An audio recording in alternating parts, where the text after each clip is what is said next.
नमस्कार दोस्तों, स्वागत है आपका हमारे YouTube चैनल पर। आज की कहानी के माध्यम से हम जानेंगे कि कैसे कोई इंसान जीवन में सफलता पा सकता है। अपने जीवन का प्रमुख उद्देश्य क्या होना चाहिए। लेकिन इससे पहले आप इस चैनल को सब्सक्राइब करना ना भूलें और कमेंट बॉक्स में नमो बुद्धाय लिखना ना भूलें। चलिए कहानी को शुरू करते हैं। एक बार की बात है, एक लड़का था। उसका नाम सबल था, जो नगर में रहता था। वह अपने जीवन से बहुत निराश था। उनकी निराशा का कारण यह था कि वह अब तक अपने जीवन में कुछ नहीं कर रहा था। उसके माता पिता उसे ताने मारते थे कि तुम्हारे सभी मित्र कुछ न कुछ कर रहे हैं, लेकिन तुम अभी भी घर बैठे हैं। दोस्तों के बीच भी अक्सर उसका मजाक उड़ाया जाता था। वह कहीं जाता तो लोग उससे पूछते कि आप क्या कर रहे हैं। उसे यह बताने में भी शर्म आ रही थी कि वह कुछ नहीं कर रहा था। धीरे धीरे उसने रिश्तेदारों से मिलना जुलना कम कर दिया और लोगों से मिलना भी बंद कर दिया। वह ज्यादातर समय घर पर ही रहता था। वह अकेला रोता है और भगवान को कोसता है और अपनी किस्मत को दोष देता है। अब उसे अपना जीवन बोझ लगने लगा था। कभी कभी वह सोचता कि कब वह कुछ करने के योग्य बनेगा, और फिर वह सोचता कि जिंदा रहने से अच्छा मर जाना है। एक दिन वह अपने नगर की एक गली से गुजर रहा था। तभी उसने देखा कि एक उपदेशक दुख और परेशानियों पर उपदेश दे रहा है। वह भी उसी भीड़ में सबसे पीछे बैठ गया और गुरु के प्रवचन सुनने लगा। उपदेशक कह रहा था, दुख एक शिक्षक की तरह है जो हमें जीवन की सच्चाई दिखाता है और हमें जीने का सही तरीका सिखाता है। आप चाहें तो जिंदगी जीना भी सीख सकते हैं। गुरुजी उपदेश दे रहे थे कि तुम चाहो तो कुछ भी हासिल कर सकते हो, और अगर चाहो तो एक कोने में बैठकर रो सकते हो। इन सभी बातों को सबल ध्यान से सुन रहा था, लेकिन शिक्षक की यह बातें पसंद नहीं आई। उसने खड़े होकर कहा कि कुछ भी सिखाने से दुख दूर नहीं होता। इसमें केवल दर्द होता है, दुख की पीड़ा अनंत है। ऐसा लगता है कि इसके बाद कुछ होने वाला नहीं है। इससे कुछ भी फर्क नहीं पड़ता है। इसके सामने तो मौत भी छोटी लगती है। उपदेशक ने कहा, फिर तुम्हारा दुख क्या है।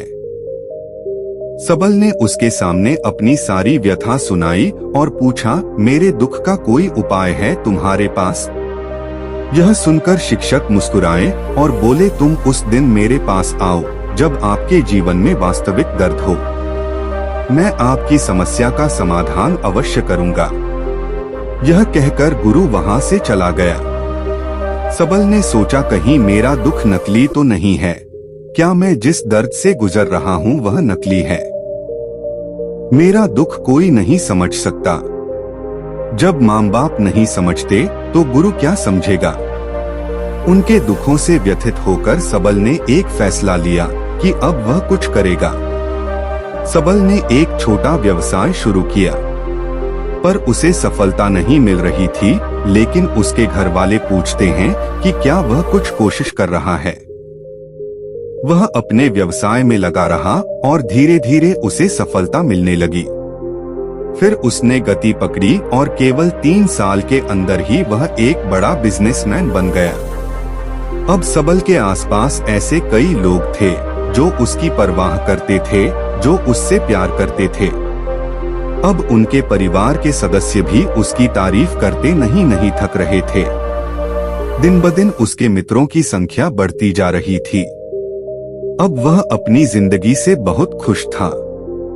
उनके कुछ दोस्तों ने उन्हें सलाह दी कि जब आप एक बड़ा बिजनेसमैन बनकर बहुत खुश हैं, तो सोचिए आपको कितनी खुशी होगी अगर आप इस शहर और इस राज्य के सबसे बड़े बिजनेसमैन बन जाते हैं। कितने लोग आपसे जुड़ना चाहेंगे, आपकी कितनी बड़ी ख्याति होगी, और स्वयं राजा भी आपसे दोस्ती करना चाहेंगे और जरूरत पड़ने पर ही आपसे पैसे उधार लेंगे। दोस्तों की यह बात सबल के मन में घर कर गई। अब वह और पैसे कमाने की कोशिश करने लगा, लेकिन उसे यह सब बहुत ही जल्दी चाहिए था। वह समय बर्बाद नहीं करना चाहता था। वह अपना अधिकांश समय इन चीजों को प्राप्त करने में लगाने लगा। इसलिए वह ऐसे काम करने लगा जो सही नहीं थे। उसने बड़ा उधार लेना शुरू कर दिया। पैसे की मात्रा और अधिक मुनाफा कमाने के लालच में वह अपने माल में मिलावट करने लगा। उसने अन्य व्यापारियों के खिलाफ भी साजिश रची और उन्हें डराया धमकाया। जैसा उसके दोस्त कहते थे वैसा ही करता था। वह इन तरीकों से ज्यादा पैसा कमा रहा था, पर अब उसके जीवन में पहले जैसा चैन न था। उनके मन की शांति गायब हो गई थी और वह रात को सो नहीं पाता था। वह हंगामे में रहता था। सब कुछ पाकर भी उसे किसी चीज में सुख नहीं मिल रहा था। एक दिन सबल अपनी गाड़ी में कहीं जा रहा था। तभी रास्ते में उन्हें उपदेशक का आश्रम दिखाई दिया। वह रुका और गुरु के पास जाकर बोला, संत, आपने मुझे मेरे पास आने के लिए कहा था जब मेरे जीवन में सच्चा दुख आता है। अब मैं बहुत दुखी हूँ। मेरी नींद हराम हो गई है और मुझे कहीं भी शांति नहीं मिल रही है। इस प्रकार सबल ने अपनी सारी समस्याएं गुरु को बता दी। गुरु ने कहा, जब तुम पहली बार मुझसे मिलने आए थे तब भी तुम किसी दुख में थे। आपने उस दर्द से क्या सीखा? सबल ने कहा कि सिर्फ सोचने और चिंता करने से कुछ नहीं होता। आपकी दृष्टि को सच करने के लिए यह कार्रवाई करता है। और सिर्फ काम करने से कुछ नहीं होता, परिणाम भी मिलना चाहिए।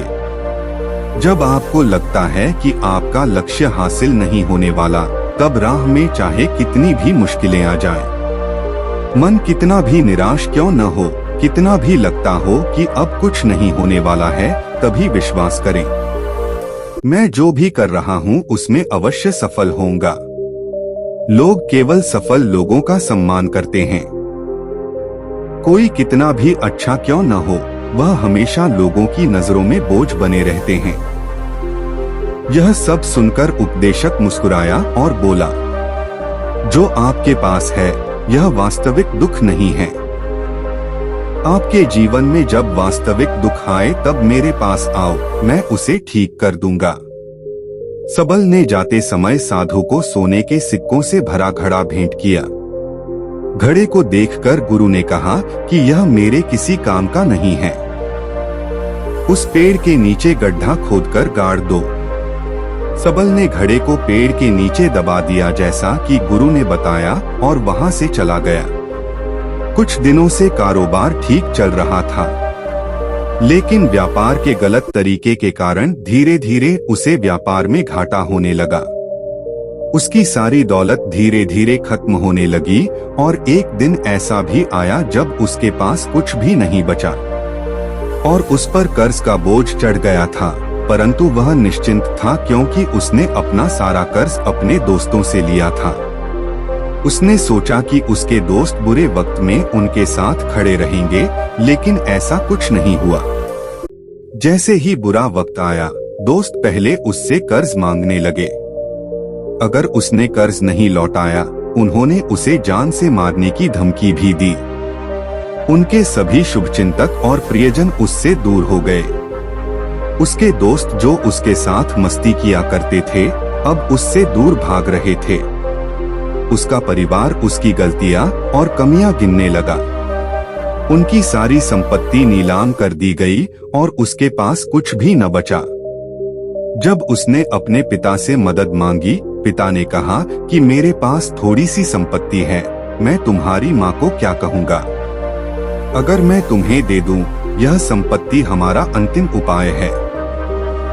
सबल के मन में गहरा दुख छा गया। उसके आसपास कोई नहीं था जो उनके दुख को समझ सके, जो उसे संभाल सके। जनता के इस विश्वासघात के कारण वह अंदर से टूट चुका था। वह सोचने लगा कि अब जीने का क्या मतलब है, अब मौत ही मेरा सहारा है।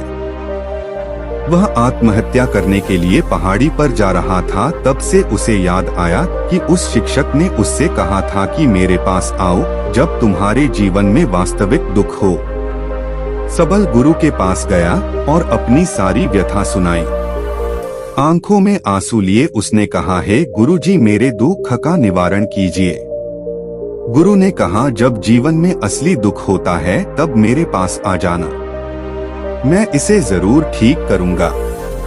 सबल ने कहा कि ये क्या हो रहा है, मेरी जिंदगी में अभी दुख नहीं है, तो आखिर असली दुख क्या है? गुरुजी ने सबसे कहा कि पहले आप मुझे बताओ, आपने अपने दुख से क्या सीखा? सबल ने कहा कि मैंने सीखा है कि जो लोग हमारे जीवन में हमारी सफलता और प्रगति के कारण आते हैं, वो हमें धोखा जरूर देंगे और बुरे समय में वे हमारे साथ नहीं खड़े होंगे। वे अच्छे समय में ही हमारा फायदा उठाएंगे और बुरे समय में हमें छोड़ देंगे। उन लोगों पर ही भरोसा करें जो हमारे बुरे समय में हमारे साथ खड़े रहते हैं, लेकिन ऐसे लोग बहुत कम होते हैं। लेकिन जिनके पास है उन्हें उनकी सराहना करनी चाहिए, उनका अपमान नहीं करना चाहिए। मन में कभी भी किसी के खिलाफ साजिश नहीं रखनी चाहिए। अपना काम ईमानदारी और धैर्य से करें और कभी लालची मत बनो।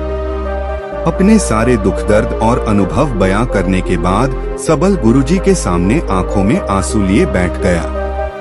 कुछ देर बाद साधु उठे और पेड़ के नीचे एक गड्ढा खोदा और घड़ा निकाल लिया जो सोने के सिक्कों से भरा हुआ था। उसने सबल को देकर कहा, मेरे पास आओ जब तुम्हारे जीवन में वास्तविक दुख हो। सबल ने अपने शिक्षक को धन्यवाद दिया और उसे प्रणाम करके चला गया। उस पैसे से उन्होंने एक छोटा सा व्यवसाय शुरू किया। अब वह छोटा व्यापारी बनकर भी खुश हैं। उसने पूरी लगन और ईमानदारी से कारोबार किया। जल्द ही वह अपने शहर का एक बड़ा व्यापारी बन गया। उसका जीवन सुख सुविधाओं से भरा हुआ था। लेकिन कोई कितना भी अच्छा क्यों न हो, लेकिन जीवन में दुख आता है तो सबल के जीवन में भी दुख आते थे। अपने माता पिता की मृत्यु के रूप में वे दोनों एक ही दिन मर गए। सबल अपने माता पिता से बहुत प्यार करता था, इसलिए उनके निधन से उन्हें गहरा सदमा लगा। वह शवों को शमशान घाट ले गया जहां अंतिम संस्कार किया गया। वहां उसने अपने माता पिता का शव जलता हुआ देखा तो उनका मन बेचैन हो उठा। उसके मन में कई सवाल उठने लगे।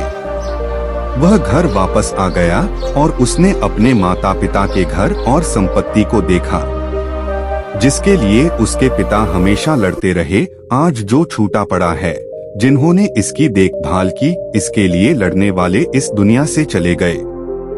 उसके पिता ने जो कुछ कमाया वह सब यहीं रह गया। एक दिन पहले तक उसके पिता मारपीट करते थे किसी के साथ उसकी संपत्ति के लिए। आज वो खुद इस दुनिया से चले गए। उसका मन ऐसे अनेक विचारों के बवंडर में था। वह अंदर से अकेला और डरा हुआ महसूस कर रहा था। वह खाली महसूस कर रहा था। उसे लगा कि कुछ है जो वह समझ नहीं सका, इसलिए वह गुरु के पास गया। उसे देखकर गुरुजी ने कहा, क्या जीवन में कोई दुख है? सबल ने कहा, वैसे तो जीवन में कोई दुख नहीं है, सब कुछ अच्छा चल रहा है, लेकिन आज मेरे माता पिता का देहांत हो गया है। मैं इस घटना से बेहद दुखी और परेशान हूँ। गुरुजी ने कहा, इसमें दुखी होने की क्या बात है? एक दिन सबके अपनों को मरना है।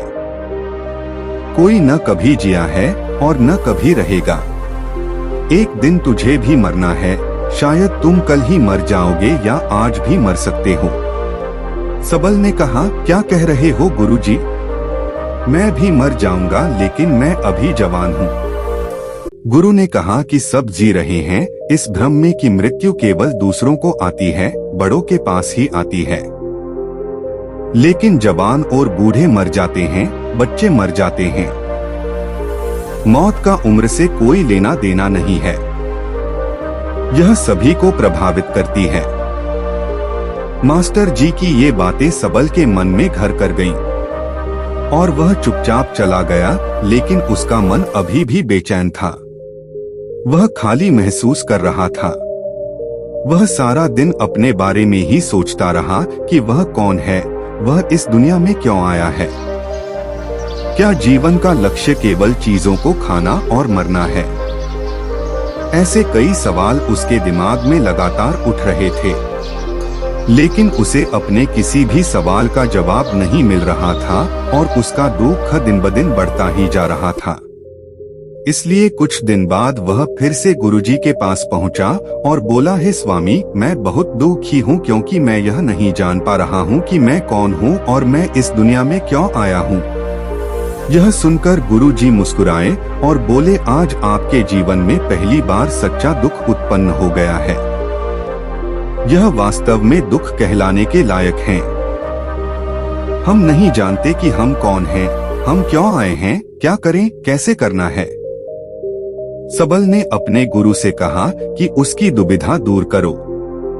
गुरु ने कहा कि हम सभी इंसान हैं, जीवन भर संग्रह करते रहते हैं।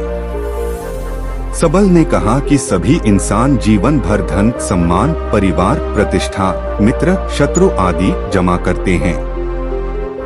गुरु ने पूछा, क्या हम एकत्रित की गई चीजों में से कुछ भी अपने साथ ले जा सकते हैं? सबल ने कहा, कोई भी इंसान अपने साथ कुछ भी नहीं ले जा सकता, वह सिर्फ अकेला ही जाता है। मेरे माता पिता भी अपने साथ कुछ भी नहीं लेकर गए, सब कुछ धन संपत्ति, वैभव सब कुछ यहाँ पर छोड़ कर गए। उपदेशक ने कहा, अब मेरी बात ध्यान से सुनो, इस संसार में हमें जो संग्रह करना चाहिए वह हम नहीं करते हैं। चीजें हमारे सामने होती हैं, लेकिन हम उन्हें देखने की कोशिश नहीं करते। हमें इस दुनिया में जो कुछ भी इकट्ठा करना है वह हम खुद हैं। हमें खुद को जुटाना होगा ताकि जब हम मरें तो हम एकजुट हो सकें और खुद को पहचानने में सक्षम होने के लिए हम अंदर बंटे हुए हैं। हम प्यार, नफरत, गुस्सा, ईर्ष्या में बंटे हुए हैं। क्रूरता, धन, स्थिति, प्रतिष्ठा, सम्मान, पहचान, धर्म, जाति, सैकड़ों हजारों ऐसी चीजों और इच्छाओं में हम विभाजित हैं और टुकड़ों में जीवन जी रहे हैं। इस विभाजन के कारण हमारी चेतना कभी एक नहीं हो सकती। हमारी चेतना शक्ति बिखरी हुई है, इसलिए हमारे पास इतना समय नहीं है, इतनी ऊर्जा नहीं कि हम मुड़ सकते हैं और अपने भीतर देख सकते हैं।